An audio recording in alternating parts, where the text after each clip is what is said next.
platformers have been a popular game type for really as long as we've had video games, and for the most part they don't really innovate often, if at all.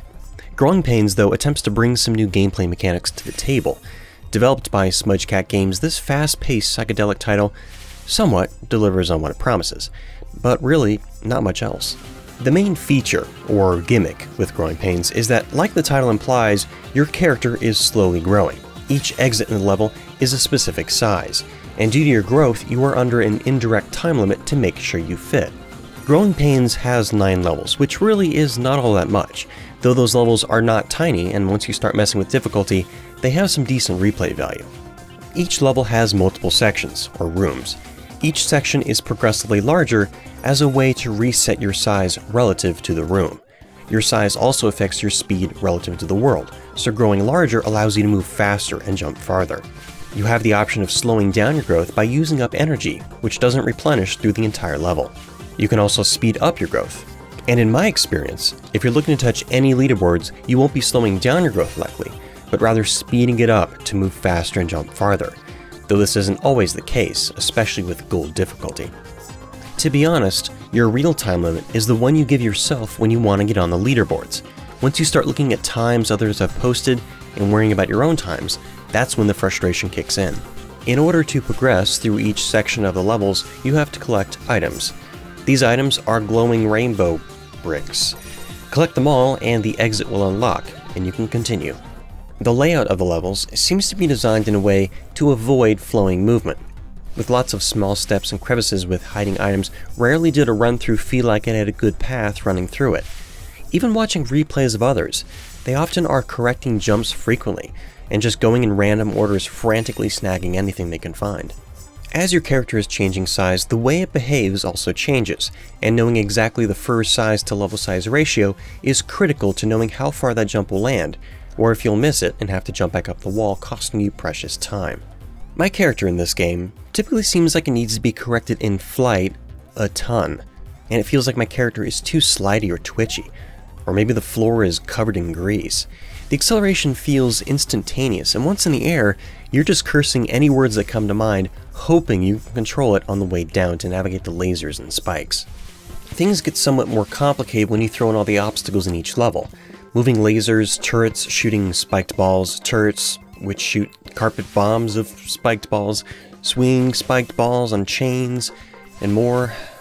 For the moving obstacles, it becomes even more of a nuisance. Missing a jump or costing yourself half a second at the beginning of a level might mean you miss the opportunity to pass by a laser, which slowly works its way up and down a corridor. Finishing a level in Growing Pains with a good time was simply the result of statistics, and somehow having all the dangers in the level aligned properly. I rarely felt like it was me who had achieved something. It was just chance. With the 9 levels in the game, there are 3 difficulties for each. Each difficulty adds in more items to collect, more obstacles, and even other types of dangers. The easiest setting on many levels will seem odd since there's so much empty space, but set your game from bronze to silver, or gold, and you'll see that fill up with nightmares.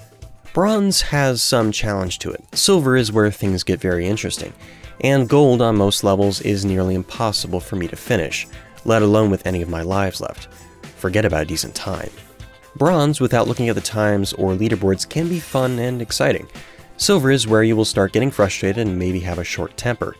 Gold is where I started making death threats to invisible people in my room because of my rage. The game has a very simple or rather cheap look to it. You are a fuzzy ball with a black spot for a face or a head, I think. The areas outside the levels are just varying designs of fractals, which is translated into the level design itself, as many are, in a sense, a kind of fractal, as each section grows from the previous. Some of them have the alphabet making up their outline, while others are numbers or mazes. It's an interesting idea, though frankly it's very Flash game looking. The game also is brightly shining with all sorts of colors as you play, and it acts as peripheral information. As you grow near the limits of the room, the screen begins to pulse red, indicating time is running out. Like mentioned, most of the time you'll be pushing to be larger, to get through the areas faster, versus worrying about being too large to finish. If you end up growing too large to finish, you will have to suicide to restart the section as a small furball. The music in the game is alright. It's fast-paced and develops a nice tempo when playing. The music does feel a bit cheap though, like it was on an old third-party N64 racing game or something. It's just not really all that memorable, but it certainly fills a void. If you're looking for a new platformer to play, for the normal price of $5 as of this review, Growing Pains is something I might suggest you merely look at the Steam store page of. It's not really that great of a game, and even the one thing it's selling itself on is not entirely needed in the grand scheme of things, and the 9 levels contained are not really that much. But live updating leaderboards, inbuilt replays, interesting difficulty options, and a bright, colorful theme, albeit cheap looking, makes it something a little different, and something to at least keep your attention for a while. The developer has stated that workshop support is in the works, so we'll see new levels possibly in the future, but that is on the shoulders of the community, and even then I don't think there is much room for creativity given the current design of the levels. But as always, everything in this video is in my honest opinion. That's all from me. If you enjoyed this video review, please subscribe to my channel and rate the video. Maybe even comment on what you thought. I'm also on Twitter and Facebook where I post updates on projects. Links to those in the description. Thanks for watching, and I will see you next time.